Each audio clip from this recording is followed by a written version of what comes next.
මගේ පාටත් බලපන් රෙඩ් ෆෝර්ට් එකේ පාටමයි. රෙඩ් ෆෝර්ට් එක නෙමෙයි බං මේක ආග්‍රා ෆෝර්ට් එක.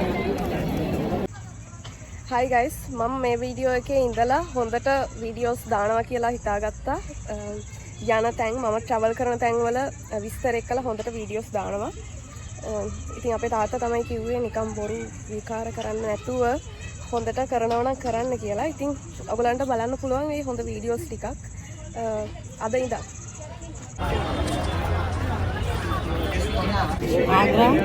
Agra Fort.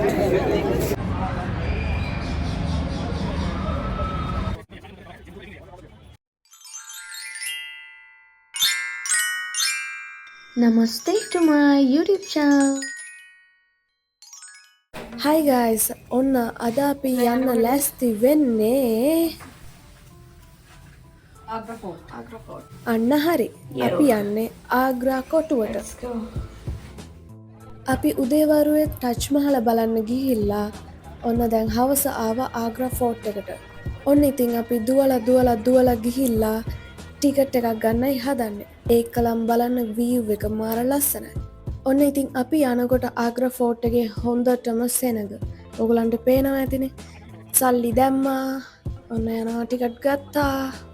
දැන් ඉතින් ලස්සනට view එක බලාගෙන ඇතුළට යන්නයි තියෙන්නේ.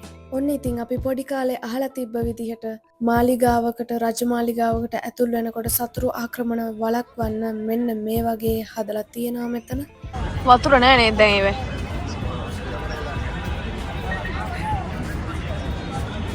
මේ ඔය මේලේ වතුර පුරවල තියෙනවා මෙතන අර ඉස්සර රාජධානිය දකින්නකොට.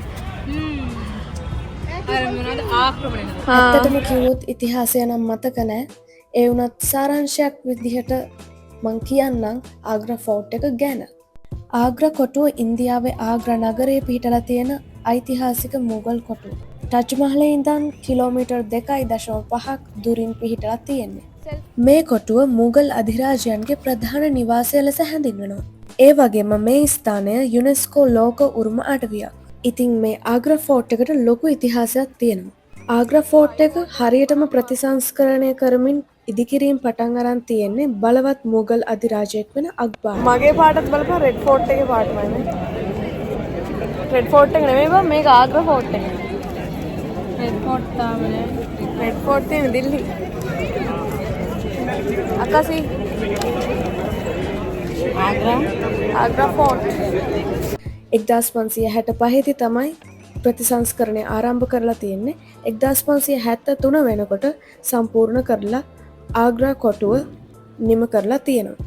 ඊට පස්සේ අපේ ටච් මහල හැදුව අක්බර්ගේ මුණුබුරා වන ෂාජහන් වයිට් මාබල් පැලස් නැත්තම් සුදු කිරි ගරුඬ පැලස් එක හදලා තියෙනවා. සුදු කිරි ගඩොලෙන් හදලා තියෙන මාලිගාව ඕගලන්ට ඉදිරියේදී බලා ගන්න පුළුවන්. අපි තාමත් ඉන්නේ රතු කොටුව නැත්තම් ආග්‍රා කොටුව ඇතුලේ. ඉතින් මේ ආග්‍රා ෆෝර්ට් එක රතු කොටුව කියලත් මුගල් අධිරාජ්‍යයන් විසින් ඒ කාලේ හඳුන්වලා තියෙනවා. මේ ෆෝර්ට් එක හදලා තියෙන්නේ රෙඩ් සෑන්ඩ් ස්ටෝන් නැත්තම් රතු ගල් වලින්. ඒ නිසා තමයි රතු ගල් කොටුව කියලත් හඳුන්වන්නේ. ඔන්න ඉතින් මේ විස්තර ටික කියලා ඉවරුණාට පස්සේ මට දැනෙන්නේ මං ඉතිහාසය ටීචර් කෙනෙක් වගේ. ඉතිහාසය ඉගෙන ගත්ත හොඳටම ඇති. ඔන්න ඉතින් දැන් බලන්න ආග්‍රා ෆෝර්ට් එකේ ලස්සන ලොකු ප්‍රාකාර බිල්ඩින් හැම තැනම තිබ්බා.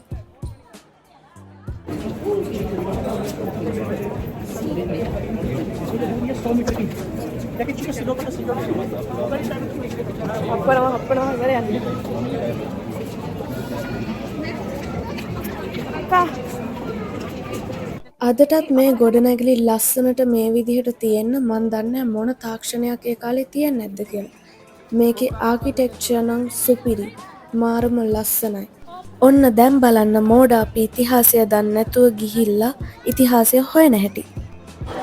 මන් දන්නේ මේක මේක හිටියේ මොන රජුරෝද කියලාවත්.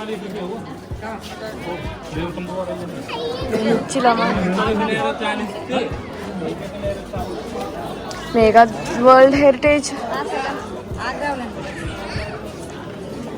ප්‍රොජෙක්ට් එක ලියන්නේ නේ මගේ.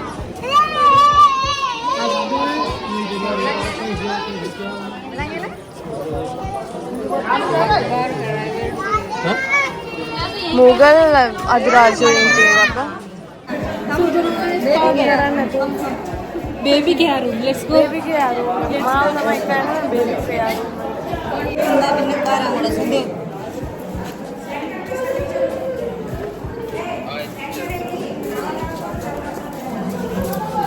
Wow.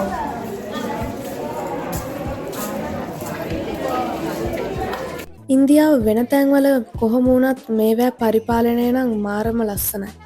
බලන්නකො ලස්සනට තියෙන හැටි ගාඩන් එහෙම හදලා. බලන්නකො ඉතින් ලස්සන වටපිටාව මාරම රෝයල් ගතියක් දැනෙනවා මේ වගේ තැන්වලට ගිහාම.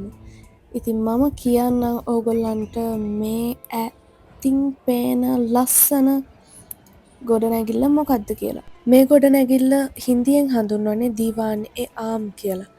Hall of Public Audience. පොඩ්ඩක් ඉන්න ඇතුළට ගිහිල්ලම පෙන්නන්නම් රජතුමා ඉඳන් හිටිය තැන මං හිතන විදිහට.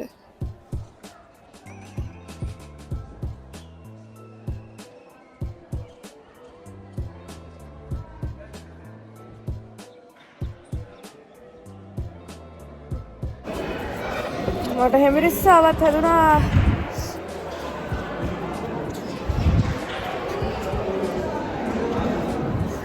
Let's go. Yes.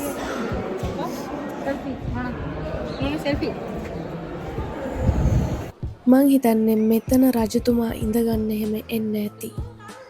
දන්නේ නැහැ. ඇත්තටම කිව්වොත් ඉතිහාසය 0 මගේ. ඔන්න ඉතින් ඒ ගොඩනැගිල්ල බලලා ලස්සන සුද්දු අතරින් දුවගෙන යනවා අපි කාලතුවක්කුවක් බලන්න. මං හිතන්නේ මේකට කියන්නේ කාලතුවක්කුවක් නේද? අනේ මන්ද. මොන තුවක්කුවක්ද කියලා මන් දන්නේ. හැබැයි මොකක් හරි දෙයක් යුද්ධයකට පාවිච්චි කරපු.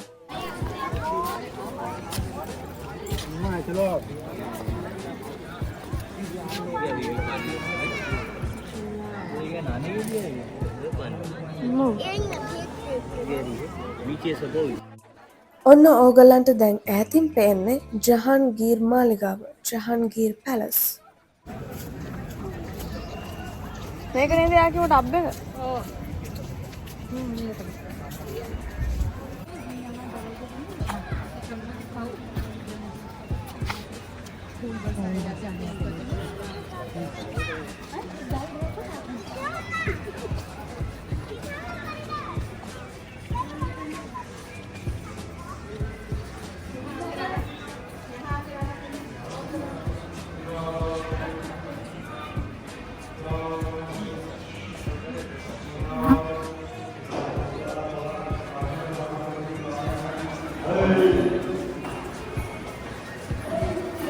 දැන් නම් ඇත්තටම මට වොයිස් ඕවර් එකට කියන්න දේවලුත් නැහැ.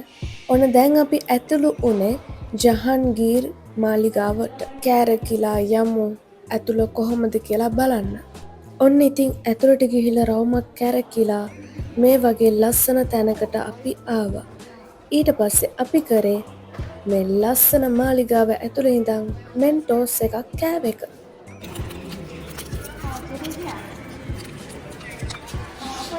මෙන්ටෝස් කනවා ආග්‍රා ෆෝර්ට් එකට ඇවිල්ලා.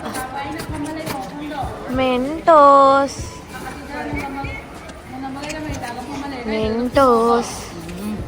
මෙන්ටෝස් කාලා ගිමන් හැරලා ඔන්න අපි ඉතින් ආයේ ඇවිදගෙන යන්න පටන් ගත්තා. මොනවද මේක ඇතුලේ තියෙන්නේ කියලා බලන්න. ඉතින් එක සිද්ධියක් වුණා මෙතනදී. ගණන් ගන්න එපා. ඉතින් මිනිස්සුන්ට දෙයක් වුණාම hina වෙන්න හොඳ නැහැ. ඒත් ඉතින් hina වෙන්න නැතුවත් බෑ.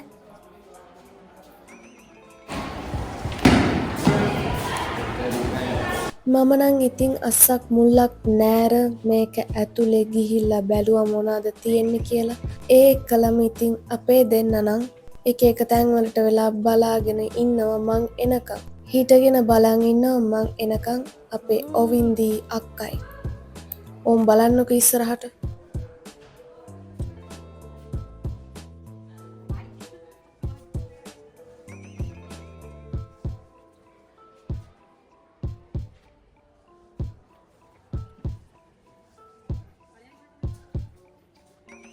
අපි රතු ආග්‍රා කොටුව සම්පූර්ණයෙන්ම ඇවිදලා ඉවරුණාට පස්සේ ආවේ ෂාජහන් හදපු සුදු කොටුව බලන්න. සුදු කොටුව මෙමන හදපම් මේ කියන්නේ කිරිගරුඩෙන් හැදුව මාලිගාව බලන්නයි අපි දැන් ආවේ. මේ බලන්නකො මාර ලස්සන වීව් එකක් පේන්න තියෙන්නේ.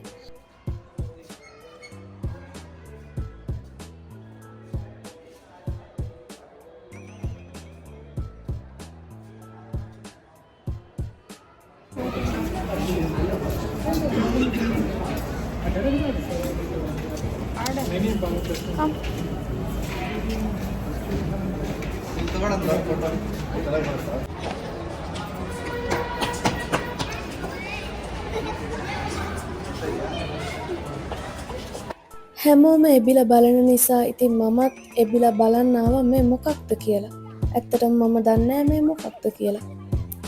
ඔන්න ඊට පස්සේ ඕගලන්ට මම පෙන්වන්න යන්නේ ලස්සන view point එකක්. ඉතින් මෙතනින් ඕගලන්ට බලන්න පුළුවන් touch Mahela.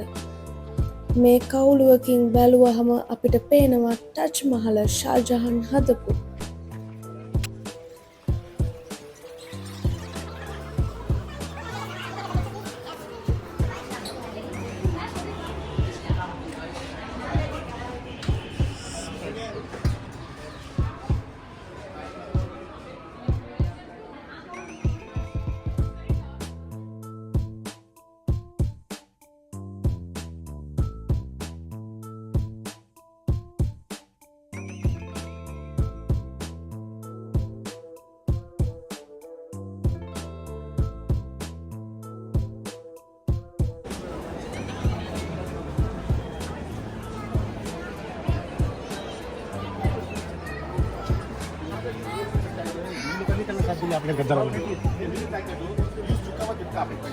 Outside Brampton for the survey, units.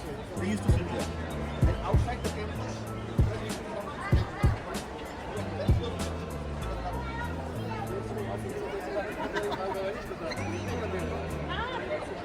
මම මේකේ තිබ්බ බිල්ඩින් හෝල්ස් වලින් කැමතිම බිල්ඩින් එක තමයි මේ. බලන්නකො මාරම ලස්සන ආර්ට් වර්ක්ස් ටිකක් තියෙන්නේ මේකේ. ඔන්න ඉතින් කට්ටිය අපි ආග්‍රා ෆෝර්ට් එක බලලා ඉවරයි. දැන් ඉතින් වීඩියෝ එකේ අවසානයටම ඇවිල්ලා තියෙන්නේ. අවසාන වෙනකම් බලපු හැමෝටම thank you. එහෙනම් ඉතින් අපි වෙන වීඩියෝ එකකින් හම්බෙමු. ඔන්න ඉතින් ඊටු ටිකක් බලලම ඉන්නකෝ. වතුර අර අස්සෙන් ඇවිල්ලා මෙහෙම මෙතනින් අස්සෙන් යන්න තියෙන්නේ.